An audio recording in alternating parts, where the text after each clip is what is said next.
Suryane sampun surup dinane mangkin mupet wis rawuh peteng ana kesinamian uputan pekarian saliang tusana.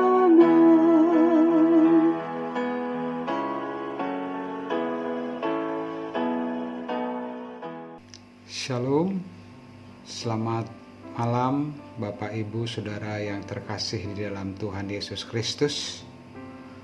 Semoga kita selalu dalam keadaan sehat walafiat, diberikan kekuatan dalam menjalankan tugas dan tanggung jawab di dunia ini. Dalam ibadah tutup hari dalam keluarga hendaknya terus ditanamkan bahwa hidup kita ini adalah milik Allah, supaya kita menggunakan kesempatan hidup yang diberikan oleh Allah, kita gunakan untuk kemuliaan Allah.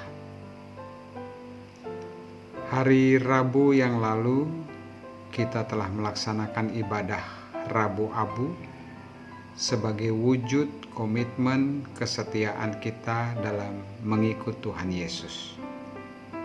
Sadar bahwa hidup ini berasal dari debu dan roh kita akan kembali ke Sang Pemilik hidup.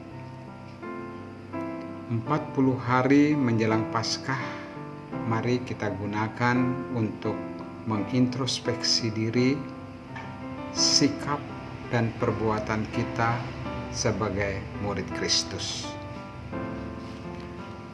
Malam ini kita akan merenungkan firman Tuhan yang kita ambil dalam Puji dan Janji sebagai sebuah wujud introspeksi kehidupan kita setiap hari.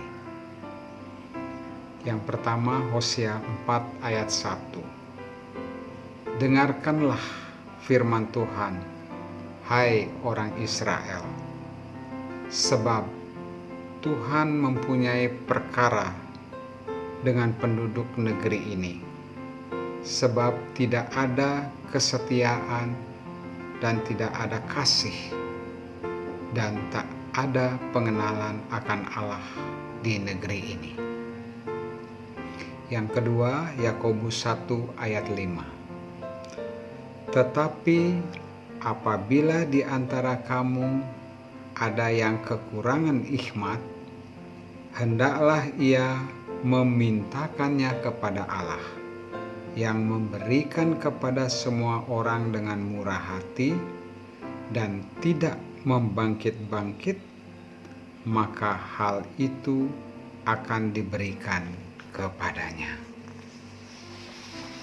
Bapak, Ibu, Saudara yang terkasih dalam Kristus, bangsa Israel pasti hafal dan mengerti di luar kepala hukum pertama dan hukum kedua dalam Keluaran 20 ayat 3-4 yang berbunyi, jangan ada padamu Allah lain di hadapanku, jangan membuat bagimu patung yang menyerupai apapun yang ada di langit di atas, atau yang ada di bumi di bawah, atau yang ada di dalam air di bawah bumi.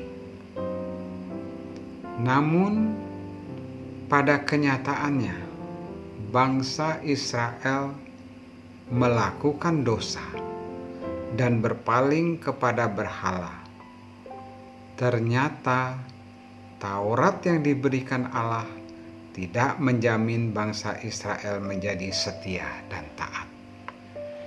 Justru bangsa Israel yang mempunyai agama, mempunyai Allah yang memimpin dari Mesir sampai Kanaan, berbagai mujizat yang telah dilihat langsung, masih bisa berbuat menyakiti hati Allah, malah mengikuti penyembahan berhala, seolah-olah mereka tidak mengenal Allah.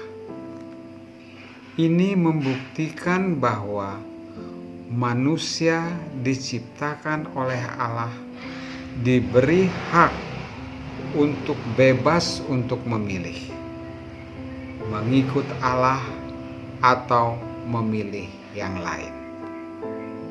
Allah memberi hak bebas untuk memilih supaya manusia mempunyai ketulusan, kesetiaan, dan kasih yang sejati untuk menjadi milik Allah.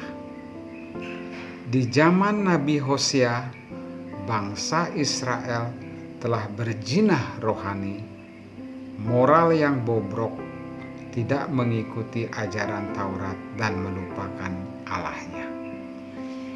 Bapak, Ibu, Saudara yang terkasih di dalam Kristus, bagaimana kehidupan Kristen saat ini? Kita sudah diberikan Roh Kudus yang menuntun kehidupan untuk belajar Alkitab dan mentaati firman Tuhan yang tertulis dalam Alkitab. Kita diberikan hak bebas untuk memilih. Kitalah yang harus berinisiatif untuk mengenal Tuhan Yesus melalui belajar Alkitab, mendengarkan firman Tuhan untuk mengisi pikiran dan hati kita dengan kebenaran Allah. Sebagaimana nasihat Yakobus, apabila di antara kamu ada yang kekurangan hikmat, hendaklah ia memintakannya kepada Allah yang memberikan kepada semua orang dengan murah hati. Menjadi Kristen tidak otomatis kita bisa mencintai Tuhan Yesus dan bisa mengasihi sesama. Di dunia ini kita harus belajar melalui berbagai pengalaman hidup. Dan di dunia ini masih ada godaan, cobaan yang akan mempengaruhi kehidupan kita. Kristen tidak menjamin kita akan masuk surga, tapi hanya bagi yang melakukan kehendak Allah lah yang akan masuk surga. Amin. Mari kita berdoa. Tuhan Yesus, terima kasih atas firman-Mu pada malam hari ini. Ajarkan kami sebagai umat Allah yang hidup pada zaman ini untuk kami setia, untuk tekun mengikuti ajaran Tuhan, untuk kami dapat mempraktekkannya dalam hidup kami. Banyak kehidupan Kristen telah jauh dari ajaran-Mu Tuhan, telah mengikuti akan cara hidup dunia ini. Ampuni Tuhan, supaya kami bertobat dan kami mengambil keputusan untuk mengikuti Tuhan, walaupun kami melewati jalan-jalan yang berat dan kami harus menyangkal diri dan memikul salib. Bimbinglah kami, supaya kami sekeluarga mencintai Tuhan dan mengikuti jalan, sehingga di kemudian hari kami bisa masuk di dalam perhentian dan berjumpa dengan Tuhan Yesus. Inilah doa kami Tuhan, di dalam nama Tuhan Yesus Kristus kami berdoa. Amin. Demikian renungan kita malam ini, supaya menjadi berkat bagi kita semua. Tuhan Yesus memberkati.